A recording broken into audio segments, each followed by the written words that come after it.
जय जिनेंद्र बंधुओं, आपका स्वागत है हमारे चैनल जैन मोटिवेशन में। आज हम सुनेंगे आदिपुराण ग्रंथ। आदिपुराण जैन धर्म का एक प्रख्यात पुराण है जो 7वीं शताब्दी में जिनसेन आचार्य द्वारा लिखा गया था।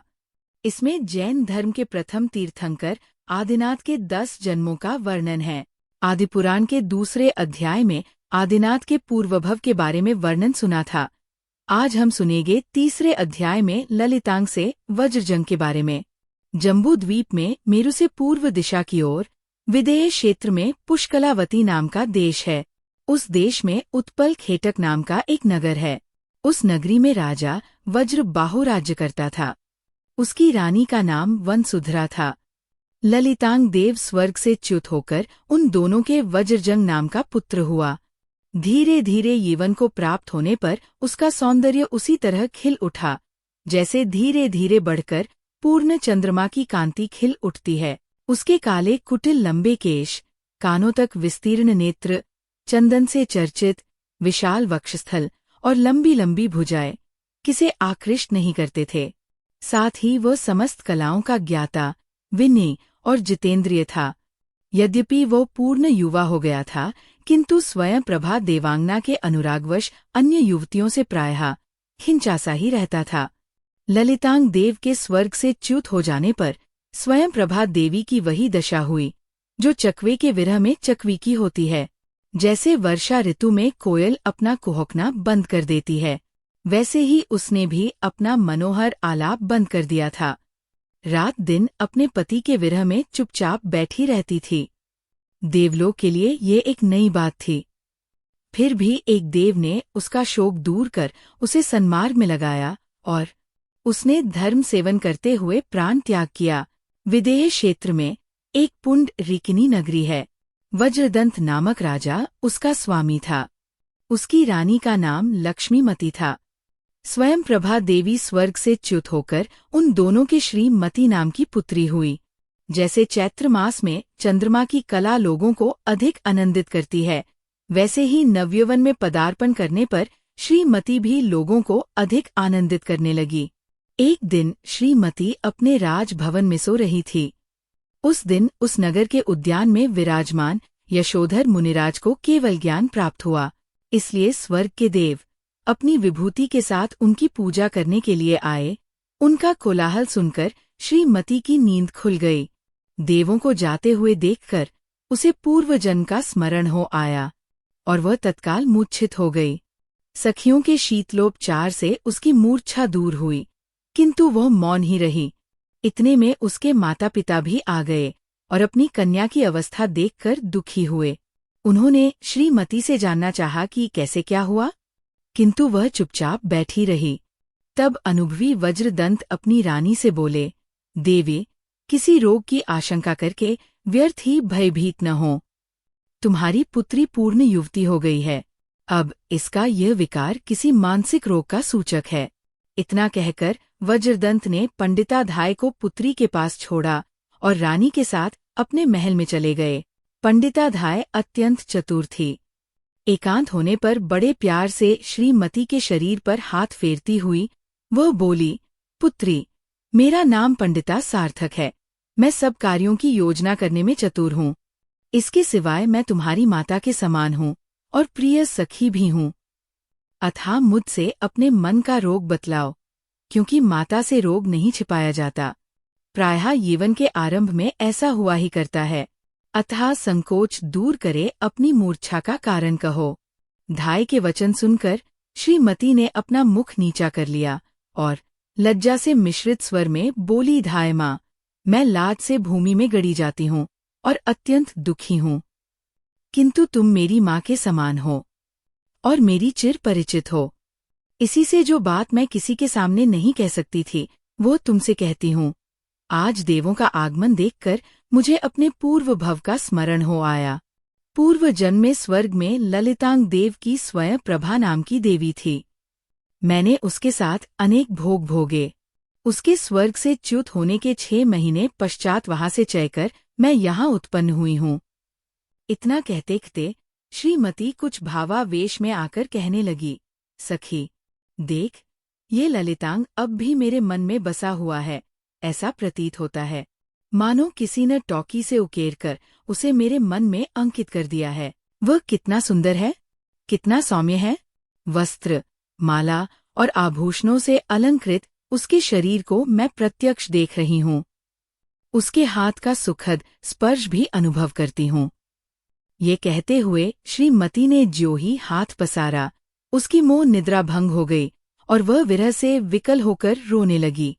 रोते रोते वह बोली, धाय माँ, तू ही मेरे पति को खोज सकती है। तेरे सिवाय अन्य कोई यह कार्य नहीं कर सकता। तू सचमुच पंडिता है, अतः ललितांग को खोजकर मेरे प्राणों की रक्षा कर। तेरे रहते हुए मुझे दुख कैसे हो सकता है। रुक कर और कुछ सोचकर वो पुनः कहने लगी, मैंने एक उपाय सोचा है।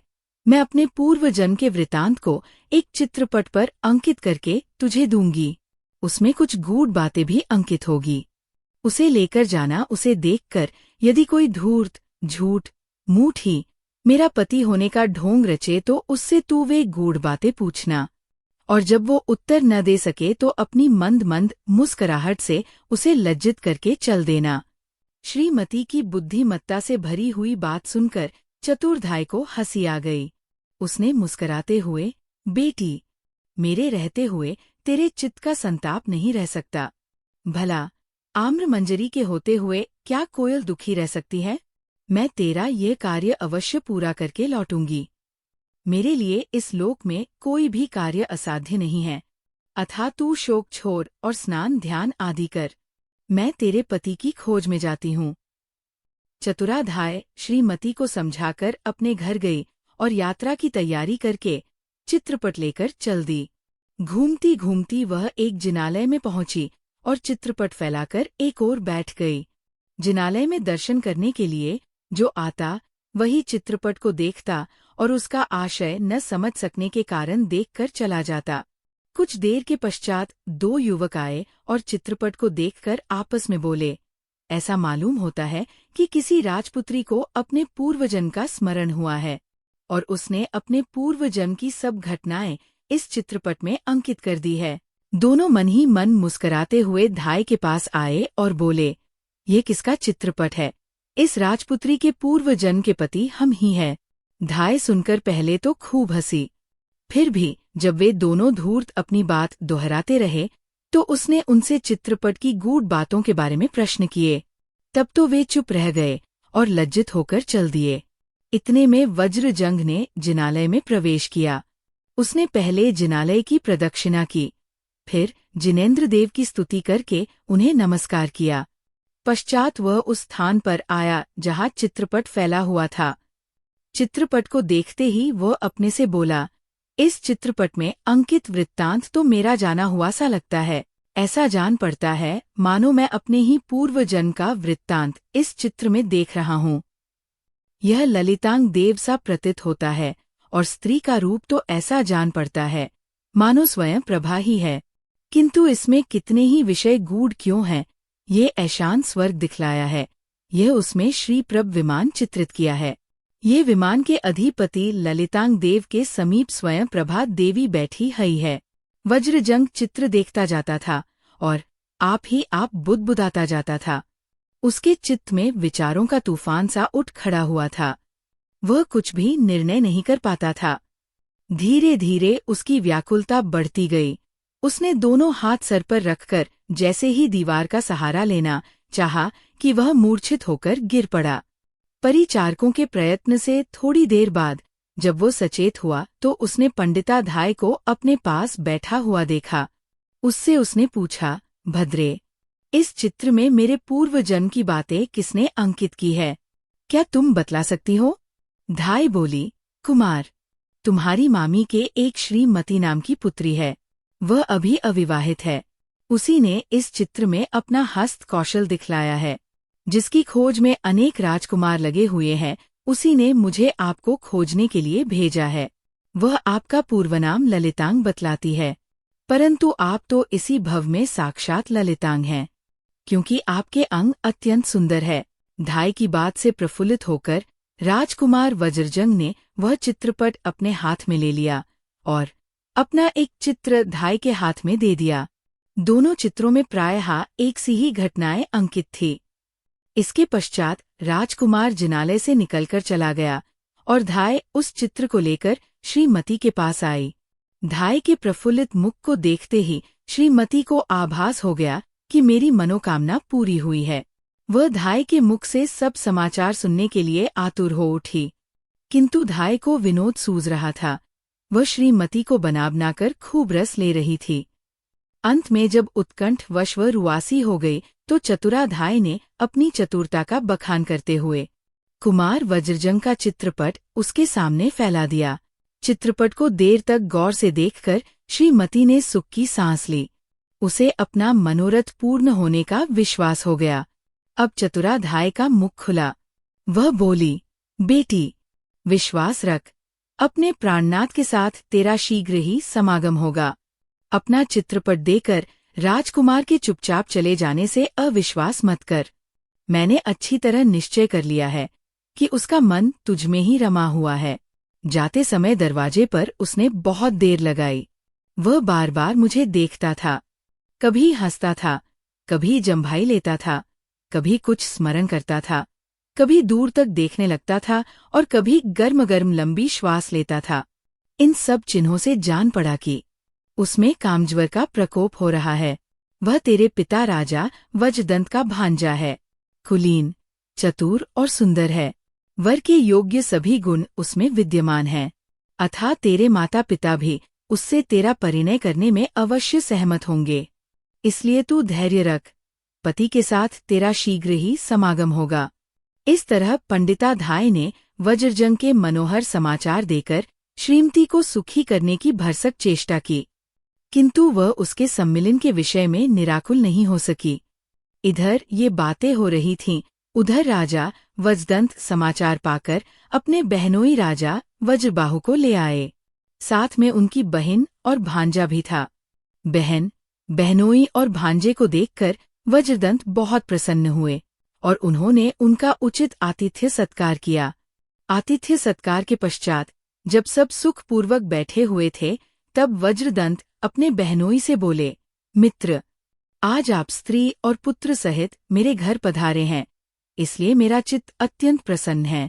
हर्ष के इस अवसर पर ऐसी कोई वस्तु नहीं है जो मैं आपको न दे सकूं। आपको देने का ऐसा सो अवसर फिर कब प्राप्त होगा। अतः मेरे घर में जो कुछ वस्तु आपको अच्छी लगती हो वह ले लीजिए। चक्रवर्ती वज्रदंत के प्रेम पगे वचन सुनकर राजा वज्रबाहु बोले, महाराज, आज आपने मेरा जो सम्मान किया है वही मेरे लिए सब कुछ है। आपकी कृपा से मेरे यहाँ किसी वस्तु की कमी नहीं है। फिर मैं आपसे किस वस्तु की प्रार्थना करूं? नष्ट हो जाने वाली संपत्ति आपकी कृपा पूर्ण दृष्टि के सामने तुच्छ है। अतः आज आपने जो मुझे स्नेह दान दिया है उसी से मैं आज कृतकृत्य हूँ और अपने जीवन को सफल समझता हूँ। फिर भी मैं आपके वचनों की अवहेलना करने में असमर्थ हूँ। अतः आपसे प्रार्थना करता हूँ कि अपनी पुत्री श्रीमती मेरे पुत्र वज्रजंग को देने की कृपा करें। ये आपका भांजा है, अतः इसकी कुलीनता में तो कोई संदेह नहीं हो सकता। फिर जिस घराने में आपके स्वर्गीय पिता ने अपनी कन्या प्रदान की, उसमें आपको अपनी कन्या प्रदान करते हुए कोई संकोच नहीं होना चाहिए। तथा लोक में ऐसी कहावत भी है कि अतिथि कन्या का अधिकारी होता है। अतः मुझे अनुग्रहित करें। धन संपत्ति तो मुझे आपसे अनेक बार मिल चुकी है, अतः इस बार कन्यारत्न देने की कृपा करें। महाराज वज्रदंत ने बड़ी प्रसन्नता के साथ इस प्रस्ताव को स्वीकार किया। सुयोग्यवर के साथ सुयोग्य कन्या के विवाह की बात को मंत्री, सेनापति, पुरोहित, सामंत तथा नगर निवासियों ने बहुत ही पसंद किया और सबके सब विवाह की तैयारी में लग गए। चक्रवर्ती वज्रदंत की आज्ञा से विश्वकर्मा ने रत्न और सुवर्ण से विवाह मंडप तैयार किया। मंडप के मध्य में पद्मराग मणियों से बनी एक वेदी थी। मंडप के भीतरी द्वार पर दोनों ओर मंगल द्रव्य रखे थे। राजभवन के आंगन में चंदन का छिड़काव हो रहा था। शुभ लग्न समीप आने पर पवित्र जल से भरे हुए सुवर्णमय कलशों से वर का अभिषेक किया गया। उस समय राज मंदिर में शंख, घड़ियाल, दुंदुभी वगैरह के शब्दों से खूब कोलाहल मचा हुआ था। सब लोग पुष्प और अक्षत फेंक फेंक कर वर कन्या को आशीर्वाद दे रहे थे। अभिषेक के बाद वर कन्या के वस्त्र धारण किए और दोनों प्रसाधन गृह में जाकर पूर्व दिशा की ओर मुख करके बैठ गए। वहां उन्होंने विवाह मंगल के योग्य उत्तमोत्तम आभूषण पहने। पश्चात वे विवाह वेदी पर पधारे। उस समय नगाड़ों का मधुर शब्द, गायिकाओं के मंगलगान और वंदीजनों के मंगल पाठ के साथ मिलाकर सर्वत्र थिरकता सा प्रतीत होता था। कन्यादान का शुभ मुहूर्त आते ही राजा वज्रदंत ने सोने की झारी अपने हाथ में ली और वज्रजंग के हाथ पर जल की धारा छोड़ी। जब वज्रजंग ने श्रीमती का पानी ग्रहण किया तो उसके कोमल स्पर्श के सुखानुभव से वज्रजंग की आंखें क्षण भर के लिए निमीलित हो गई और श्रीमती का शरीर भी रोमांचित हो उठा। विवाह के दूसरे दिन संध्या के समय वरवधू महापूत जिनालय में गए। आगे आगे वज्रजंग था और पीछे पीछे श्रीमती थी। साथ में पूजन की सामग्री लिए हुए परिचारक गण थे। जिनालय में जाकर दोनों ने पहले प्रदक्षिणा दी, फिर गर्भगृह में जाकर जिनेंद्र भगवान की सोत्साह पूजा की। इस प्रकार जब सब कार्य पूरे हो चुके तो वज्रदंत महाराज ने वरवधू को विदा किया और साथ में हाथी, घोड़े, रथ, पयादे, रत्न वगैरह बहुत सा धन दिया। जब वज्रजंग श्रीमती के साथ अपने नगर में प्रवेश किया तो पूर्ववासियों का उत्साह और प्रेम मकानों की छतों पर से फूलों के रूप में बरसने लगा। चारों ओर से आशीर्वाद के साथ साथ पुष्प और अक्षत की वर्षा होने लगी। राजमहल में पहुंचकर दोनों सुखपूर्वक रहने लगे। एक दिन महाराज वज्रबाहु अपने महल की छत पर बैठे हुए आकाश की शोभा देख रहे थे। अचानक बादलों को बनता और बिगड़ता देखकर उन्हें संसार से विरक्ति हो गई। लक्ष्मी को बादलों की तरह ही क्षण क्षण भंगुर जानकर उन्होंने अपने पुत्र वज्रजंग को राज्य सौंपा और जिन दीक्षा ले ली। उधर चक्रवर्ती वज्रदंत के जीवन में भी ऐसी ही घटना घटी। एक दिन वो राज दरबार में सिंहासन पर बैठे हुए थे। माली ने एक तुरंत का खिला हुआ सुंदर कमल का फूल राजा को भेंट किया। जैसे ही राजा ने उस कमल को हाथ में लेकर सूंघना चाहा, वैसे ही उनकी दृष्टि कमल के अंदर मरे हुए भौरे पर जा पड़ी। उसे देखते ही वज्रदंत विचार में पड़ गए। वे सोचने लगे, कमल के रस का लोभी ये भौरा रसपान करने के लिए आया था। रसपान करते करते सूर्य अस्त हो गया और वो कमल में बंद होकर मर गया। विषयों की चाह का ही यह फल है। इतना सोचते ही चक्रवर्ती ने अपने साम्राज्य का भार अपने बड़े पुत्र को देना चाहा, किंतु पुत्र ने कहा, तात, जब आप ही इसे छोड़ना चाहते हैं तो मुझे इसमें क्यों फंसाते हैं? जिस वस्तु को आप त्याज्य मानते हैं हमारे लिए भी वो त्याज्य ही है। अन्य पुत्रों ने भी यही उत्तर दिया। तब वज्रदंत ने अपने पुत्र अमित तेज के बाल पुत्र को राज्यभार सौंपकर जिन दीक्षा ले ली। वज्रदंत तथा उसके पुत्रों के जिन दीक्षा ले लेने से रानी लक्ष्मी बहुत चिंतातुर हुई। वह सोचने लगी कि इतने बड़े साम्राज्य की रक्षा एक छोटा सा बालक कैसे कर सकेगा। सोच विचार कर उसने 2 विद्याधर कुमारों के हाथ एक पत्र पेटिका में बंद करके अपने जामाता वज्रजंग और पुत्री श्रीमती के पास भेजा। पत्र में लिखा था, चक्रवर्ती वज्रदंत अपने पुत्र और परिवार के साथ वन को चले गए हैं। उनके राज्य पर पुंडरीक को बैठाया है। पुंडरीक बालक है और हम दोनों सास बहू स्त्री है। अतः बिना स्वामी के ये राज्य नष्ट हो रहा है। अब इसकी रक्षा का भार आप पर ही है। अतः शीघ्र आइए। विद्याधर कुमार संवाद पेटिका लेकर आकाश मार्ग से चल दिए और शीघ्र ही उत्पल खेटक नगर जा पहुँचे। राज मंदिर के द्वार पर पहुँचते ही द्वारपाल उन्हें भीतर ले गया। राजसभा में बैठे हुए वज्रजंग को देखते ही दोनों ने उन्हें नमस्कार किया और भेंट के साथ वो पेटिका उनके सामने रख दी। पेटिका खोलकर वज्रजंग ने पत्र ले लिया और उसे पढ़कर सब समाचार जाने। फिर उन्होंने वह पत्र रानी श्रीमती को दिया। पिता और भाइयों के दीक्षा लेने के समाचारों से श्रीमती बहुत दुखी हुई, किंतु वज्रजंग ने उस शांत किया और उसके साथ परामर्श करके चलने का निश्चय किया तथा शीघ्र ही बड़ी भारी सेना के साथ प्रस्थान भी कर दिया। सेना क्रम से चलती हुई एक सरोवर के पास पहुंची और उसने वही पड़ाव डाल दिया। जब तक सेना के ठहरने की सब व्यवस्था हुई तब तक वज्र संघ भी अपने शीघ्रगामी घोड़े पर वहां आ पहुंचे। मार्ग की धूली और सूर्य के ताप से उनका सुख विवरण हो रहा था। वे तुरंत ही अपने पटमंडप में चले गए और सरोवर की लहरों से होकर बहने वाली शीतल वायु से मार्ग का भ्रम दूर करने लगे। इतने में दमधर और सागर सेन नाम के दो मुनिराज आकाश मार्ग से विहार करते हुए वज्रजंग के पड़ाव पर पधारे। दोनों मुनियों ने वन में ही आहार ग्रहण करने की प्रतिज्ञा की थी, इसलिए वे चर्या के लिए वज्रजंग के डेरे पर पधारे। मुनियों को देखते ही वज्रजंग तुरंत उठे और उन्हें विधिवत परगाया। फिर रानी श्रीमती के साथ विशुद्ध परिणामों से नवधा भक्तिपूर्वक आहार दिया। फलस्वरूप पंच आश्चर्य हुए। भोजन कर चुकने के पश्चात वज्रजंग ने मुनिराज से पूछा, हे नाथ, ये मुनिवर आनंद, धन मित्र और अकम्पन मुझे अपने भाई के समान प्रिय हैं। मैं इनके पूर्वभों का वृत्तांत जानना चाहता हूँ। मुनिराज कहने लगे, राजन, इसी जम्बूद्वीप के पूर्व विदेह क्षेत्र में वत्सकावती नाम का देश है। उसमें एक प्रभाकरी नाम की नगरी है। ये मुनिवर पूर्वजन्म में उसी नगरी में अति गृध्र नाम का नगरी है। वो अत्यंत विषयी था। उसने बहुत आरंभ और बहुत परिग्रह के कारण नरकायु का बंध किया और मरकर चौथे नरक में उत्पन्न हुआ। पूर्व जन्म में उसने प्रभाकरी नगरी के समीप एक पर्वत पर बहुत सा धन गाड़ रखा था। अतः वह नरक से निकलकर उसी पर्वत पर व्याघ्र हुआ।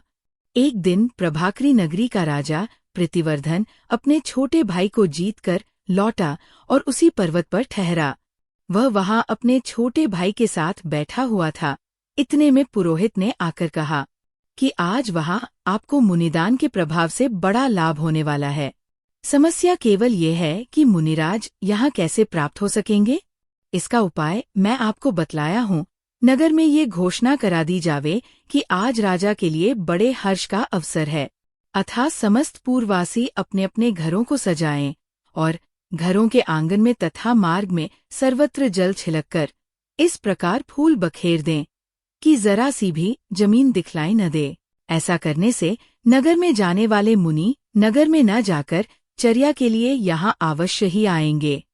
पुरोहित के वचनों से संतुष्ट होकर राजा प्रतिवर्धन ने वैसा ही किया और पिहिता स्त्रव नाम के मुनिराज 1 महीने के उपवास के पश्चात पारना के लिए वहां पधारे।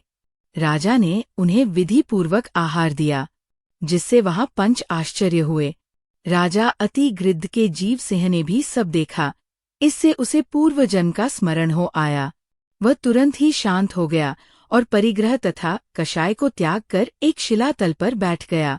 अवधि ज्ञानी मुनिराज की दृष्टि अकस्मात उस सिंह पर पड़ी और वे तुरंत ही उसका सब वृत्तांत जान गए। उन्होंने राजा प्रीतिवर्धन से कहा, राजन, इस पर्वत पर एक श्रावक समाधि मरण कर रहा है। तुम्हें उसकी सेवा करनी चाहिए। वह भविष्य में भरत क्षेत्र के प्रथम तीर्थंकर श्री ऋषभदेव का चक्रवर्ती पुत्र होगा और उसी भव से मोक्ष प्राप्त करेगा। मुनिराज के वचन सुनकर राजा प्रीतिवर्धन को बड़ा आश्चर्य हुआ और वो इधर-उधर देखने लगा कि कौन श्रावक वहां समाधि धारण किए हुए है, किंतु उसे कोई भी दृष्टिगोचर नहीं हुआ। तब मुनिराज राजा के साथ सिंह के समीप गए। राजा ने सिंह की सेवा की और मुनिराज ने उसके कान में नमोकार मंत्र सुनाया। 18 दिन तक निराहार रहकर उस सिंह ने समाधि पूर्वक शरीर छोड़ा और दूसरे स्वर्ग में दिवाकर नाम का देव हुआ। इस आश्चर्य को देखकर राजा प्रतिवर्धन के सेनापति, मंत्री और पुरोहित भी बहुत प्रभावित हुए।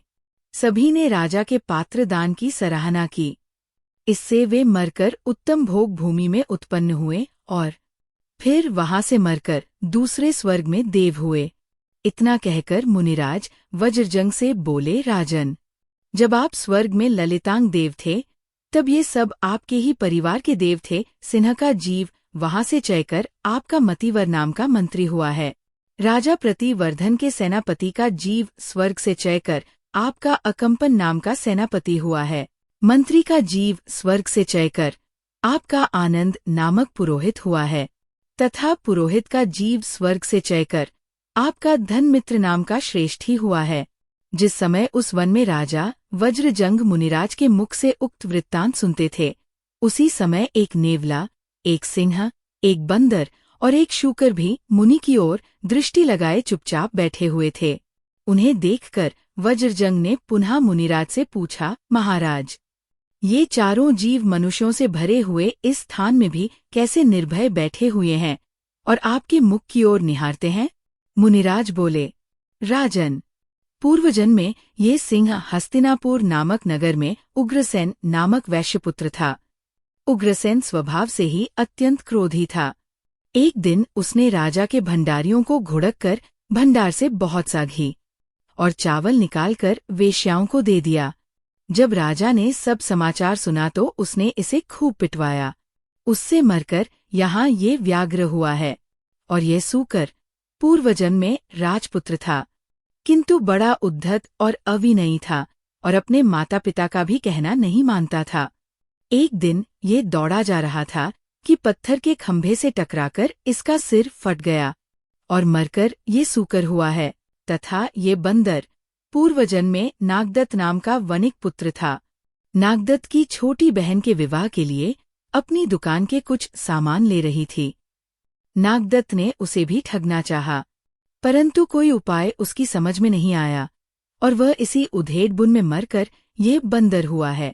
और ये नेबला पूर्वजन्म में इसी नगर में एक हलवाई था। वह बड़ा लोभी हलवाई मिठाई का लालच देकर मजदूरों से कुछ ईंटें अपने घर डलवा लेता था। उनमें से कुछ ईंटें टूट गई और वह छिपाकर मजदूरों से खूब ईंटें अपने घर डलवाने लगा। एक दिन उसे दूसरे गांव को जाना पड़ा। जाते समय वह पुत्र से कह गया कि मजदूरों को मिठाई देकर ईंटों घर में डलवा लेना, किंतु पुत्र ने वैसा नहीं किया। जब हलवाई लौटकर घर आया और उसे मालूम हुआ कि पुत्र ने उसका कहना नहीं किया, तब वो बड़ा क्रुद्ध हुआ। उसने गुस्से में पुत्र का सिर फोड़ डाला और अपने पैर भी इसलिए तोड़ डाले कि ये चलते न होते तो मुझे आज इतनी ईंटों की हानि न उठानी पड़ती। अंत में वह राजा के द्वारा पकड़ा जाकर मारा गया और मरकर ये नेवला हुआ है। इतना कहकर मुनिराज वज्रजंग से बोले, राजन, आपके दान को देखकर ये चारों ही बहुत प्रसन्न हैं और इन चारों को ही पूर्व जन्म का स्मरण ही आया है, जिससे ये बहुत उदासीन हैं। इससे आगामी 8वें भव में जब तुम ऋषभदेव तीर्थंकर होकर मोक्ष प्राप्त करोगे, तब ये चारों भी मोक्ष प्राप्त करेंगे। आपकी रानी श्रीमती का जीव भी तब राजा श्रेयांस होकर उसी जन्म में मोक्ष प्राप्त करेगा। ये सब वृत्तांत सुनकर राजा वज्रजंग अत्यंत प्रसन्न हुआ। उसने मुनिराज को अत्यंत भक्ति के साथ नमस्कार किया और दोनों मुनि आकाश मार्ग से विहार कर गए। राजा वज्रजंग ने अपनी सेना के साथ उस दिन का शेष भाग उसी सरोवर के किनारे बिताया। पश्चात वहां से चलकर पड़ाव पर पड़ाव करते हुए पुंडरीकनी नगरी पहुंचे। शोक से पीड़ित रानी लक्ष्मीमती अपने जामाता और पुत्री को देखकर कुछ आश्वस्त हुई। वज्रजंग ने कुछ दिन रहकर बालक पुंडरीक के राज्य को निष्कंटक कर दिया और फिर अपने नगर में लौट आया। एक दिन वज्रजंग रानी श्रीमती के साथ अपने शयनागार में कोमल शैया पर शयन करता था। शयनागार में सुगंधित धूप जल रहा था। उस दिन सेवकगण झरोखों द्वारा खोलना भूल गए। अथाह धुआं उसी शयनागार में रुक गया। उससे उन दोनों के श्वास रुक गए और दोनों महानिद्रा में लीन हो गए। जो धूप उन्हें सुखकर थी, उसी से उनकी मृत्यु हो गई। संसार की शोचनीय स्थिति का ये कैसा ज्वलंत उदाहरण है। ये अध्याय यही समाप्त होता है। चौथा अध्याय वज्रजंग से भोग भूमि में जम की कथा जल्दी आने वाली है। चैनल से जुड़े रहने के लिए लाइक, सब्सक्राइब करके जाए। हमारे साथ यह वीडियो देखने के लिए आपका धन्यवाद। ऐसे और वीडियो देखने के लिए चैनल को लाइक एंड सब्सक्राइब करके जाएं। जय जिनेंद्र।